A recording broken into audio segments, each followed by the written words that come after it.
Hey guys, how is it going? It is your boy Gaza9919 here, and today we are having a first look at Forza Horizon 4.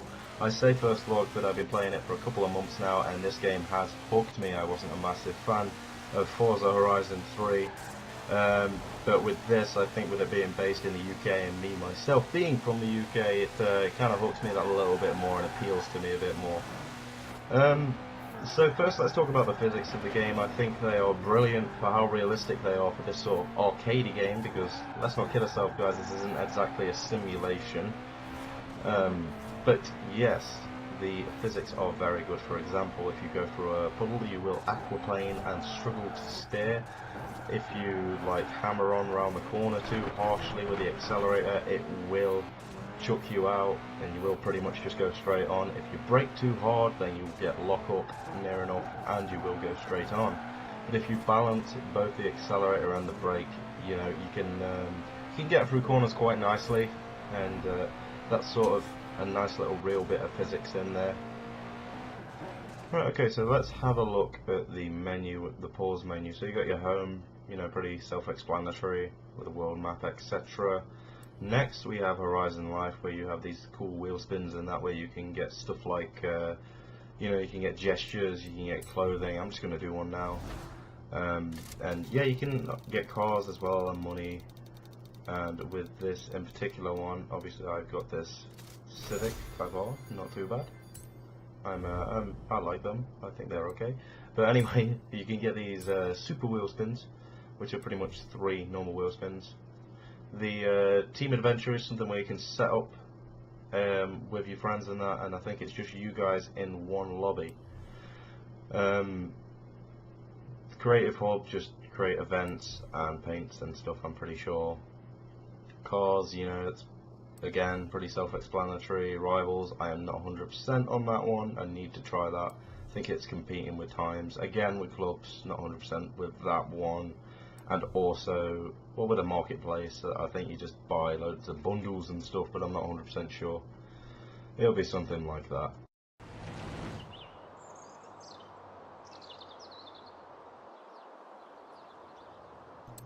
There is quite a few cars in the game, you know, not as many cars as I'd like to have seen. There are some that aren't in there that kind of annoy me, like I don't think they do a Toyota Supra, and it is rather irritating. What you see now is the menu from when you go back home. You've got your garage and stuff where you can customize your cars, and you can also create your sort of design that you want that other people have made. So for example, I don't know, if you want a car design from a film, or like a livery from your favorite race car driver or something like that, then you can happily do that here.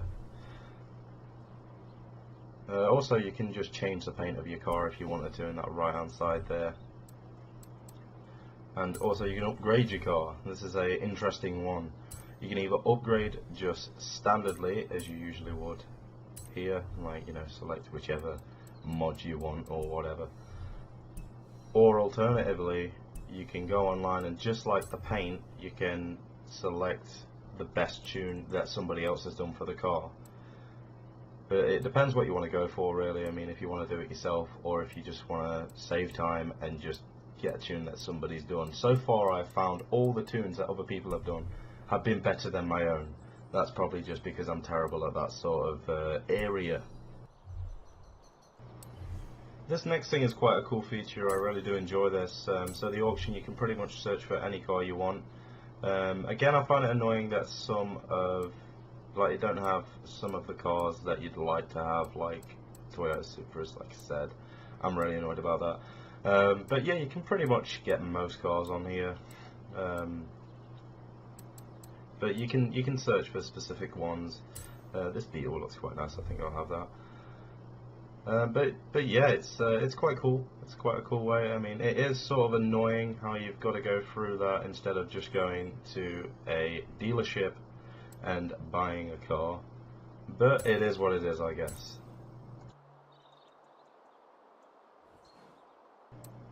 Still sticking to the auction thing, another cool thing is when you want to get rid of a car, you can auction one off. So in this case, I've got a car that I've been trying to auction for the past couple of days and haven't quite managed to get rid of it. Which one was it again?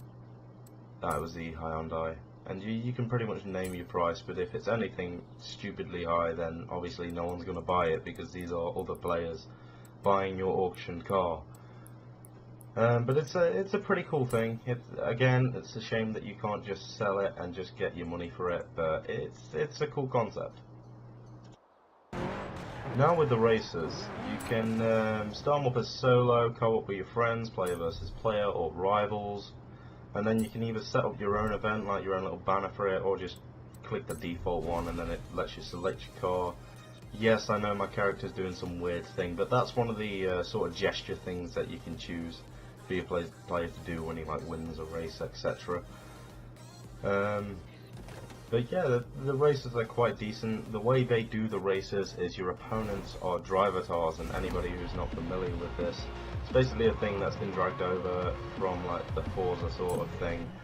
And what a drivatar is basically we all have one when you're online, and it like monitors the way you drive and kind of implements that into AI races. I don't know how it does it. I think I'm right. If I'm not right, correct me in the comments. But yeah, and yeah, it's quite a cool little feature.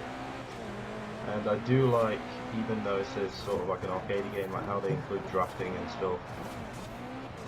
And this, like, coupled with all the physics and that, it just makes it a great experience more than anything.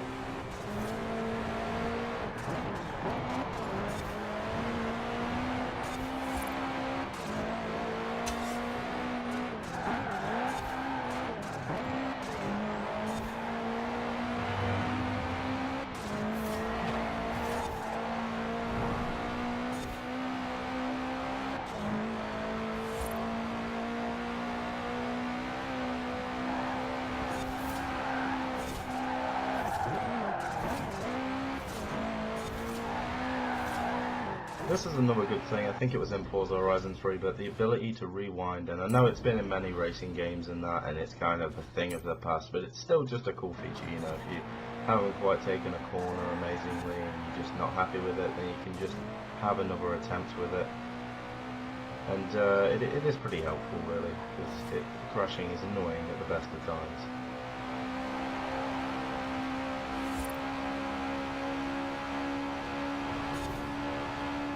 Yeah, here again with a rewind feature. I'm a bit of a noob at this track because I haven't played this one before, and plus I have most of the assist on, as you can see by the suggested racing line. But yeah, I just prefer to enjoy the experience with this game and not try too hard. I mean, if it was a simulation game like, say, Assetto Corsa or Project Cars, I'd mostly have all the assists set to factory because it's a lot more fun with the steering wheel. But on Xbox with Forza 4, I just play it with pad.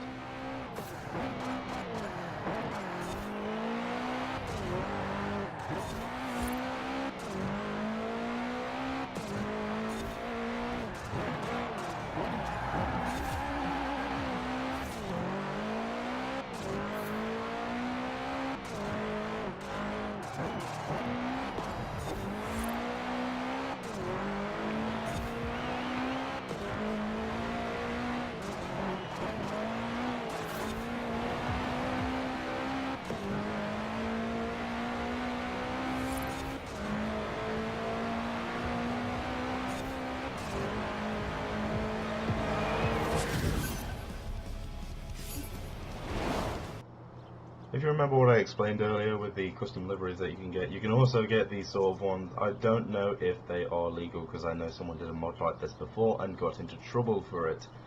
But yeah, you can be a police car, which is something cool.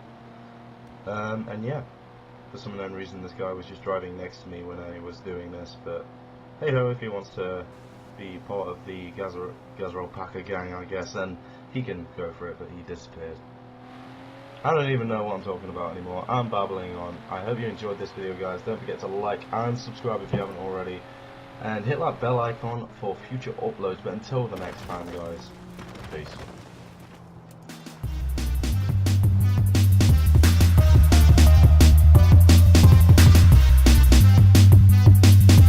Hey guys, how's it going? It's your boy Gaz919 here.